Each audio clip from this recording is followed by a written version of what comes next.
હા, કોણ બોલો છો? જયમેશ બોલું. જયમેશભાઈ, વિમલભાઈ વાત કરું છું, ગૌરેશ પશુઆહાર. ક્યાંથી બોલ્યા પ્રભુ? ગરડા આપણા હે? ગરડા. હા, હવે તમે કેન મંગાવ્યું હતું, કેટલા પશુને આપ્યું? 3 ને 4 ને આપ્યું છે. બરોબર, કેટલા દિવસ થયા? એને દિવસ તો આપડે 10 દી થઈ જાય છે. બરોબર, શું ફેર લાગે છે? ફેર દૂધમાં ફેર છે, પણ ફેટમાં ફેર નહીં થઈ ગઈ. કેટલો છે?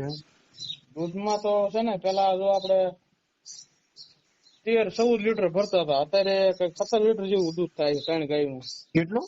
17 લીટર. બરોબર. પછી એના શરીરમાં કોઈ ચેન્જીસ? શરીરમાં હજી કઈ દેખાતું નથી, પણ આ દૂધ નો ફેર દેખાય ડાયરેક્ટ. બરોબર. ઓકે.